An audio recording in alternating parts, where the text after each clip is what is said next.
introduction, but you've got me all night, so I'm afraid I'm going to have to do it. He is Islington North's top boy. He is the next Prime Minister. He supports the Rock football team. I don't care. It's Jeremy Corbyn.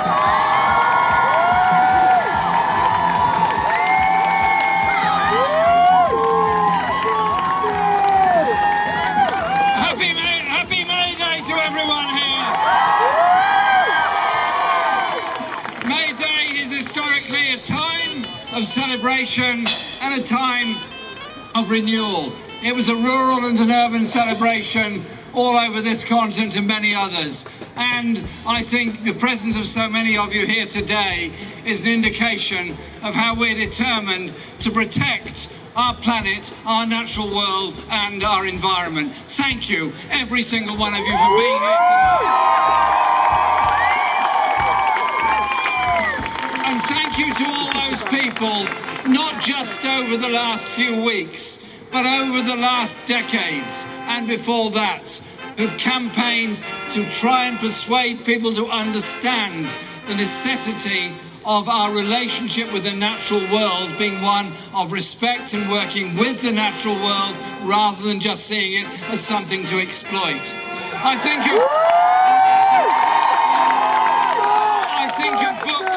think of books like Silent Spring and many others over many decades that have helped to change and form opinion. But the reality is we are facing a global climate crisis. If the world carries on warming at the rate it is because of the levels of emissions all over the world by 4 degrees centigrade, then we all know what the consequences are. The consequences of loss of natural habitat, the consequences of floods, of unusual and extreme climate weather patterns, and of the destruction of the polar ice caps, and obviously rising sea levels as a result of that. And those that have campaigned over many years have achieved some things. The Toronto Protocol on CFCs, the Kyoto Protocol, the Copenhagen discussions, and the Paris Climate Change Accord didn't come about because political leaders readily rushed to those cities in order to come to an agreement. They happened because of the reality of what we're doing to our natural world and our environment, and the reality of what climate change would do. It is popular movements all around the world for decency, for sustainability and protection of the natural world that is so very, very important. And so, after all the discussions, we put today to Parliament the declaration that the British Parliament should be, as it turns out, the first in the whole world to declare there is a climate emergency. And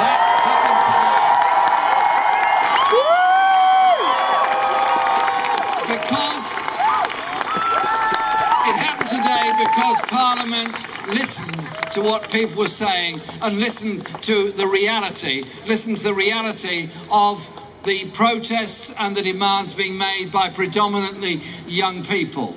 And I have to say, I think it's quite unusual when children in primary schools, students in secondary schools are educating adults into the reality of what science is about and what climate change is about.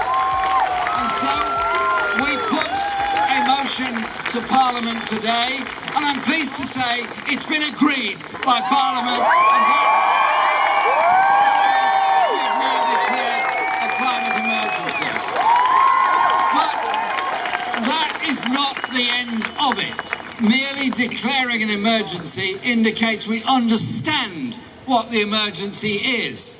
It's what we do next. Therefore, it is about a green industrial revolution. It is about the Green New Deal. It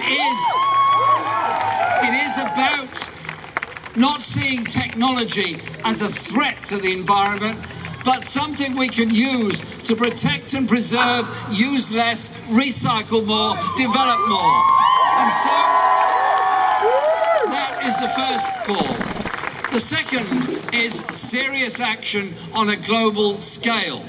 So those people in parts of the world that are trying to defend natural ecosystems and forest life, be it forests in India or the Amazon rainforest, deserve our solidarity and our support in what they're trying to achieve. Just as much as those campaigning for clean air in cities all around the world, just as much as those protecting coral reefs and other wonderful natural phenomena from pollution and degradation. But environment is all those regulations and all those things that we talk about. But it's also, in many ways, a sort of state of mind. It's a state of mind about how we approach our own lives, how we approach the politics that we do, but also recognizing that the poorest people, as I said, in the poorest countries, the poorest parts of the world, suffer most. This industrial revolution that's going to come about has to be one where the benefits, instead of the benefits of previous industrial revolutions going towards the agglomeration of capital amongst a few, instead the benefits go to everybody.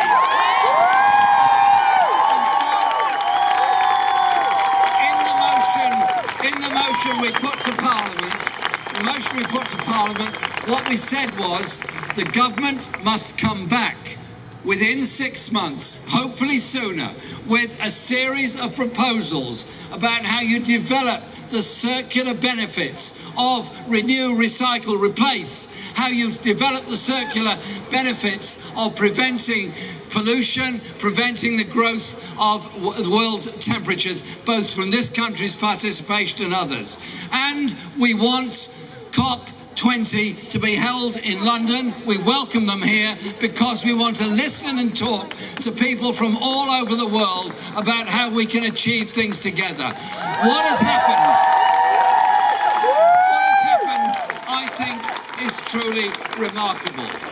Defending our natural world, defending our environment, preventing pollution, preventing destruction is not a threat to the living standards of people. It's an opportunity to develop good quality, well-paid, high-skilled jobs in renewable energy, for example, in the construction of replaceable and renewable products. It's an attitude of mind that sees preservation of what we've got, not excessive consumption, as being the objective of our lives. And so putting this there today was an important step forward. It only happened because of popular movements, popular protests, popular arguments about the kind of world we want to live in. I don't want to live in a country where people pass by on the other side when there's food banks or people sleeping rough,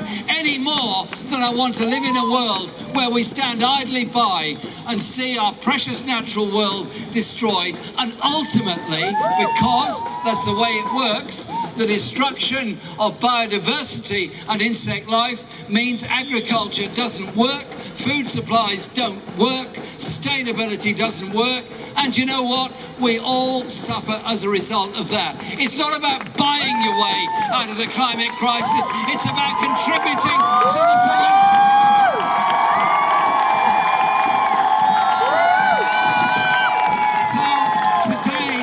So today has been, in my view, a very, very important milestone in these events. It's a huge step forward, but a step forward of itself won't achieve change. What will achieve change is a concentration of energy and effort into making sure the change we want actually happens, and the mindset of preservation of our natural world and our environment and the equality that must go with it is centre to what we do in our politics from now on.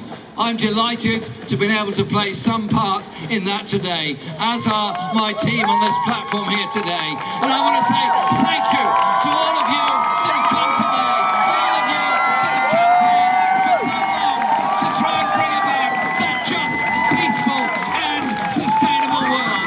Thank you very much.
right?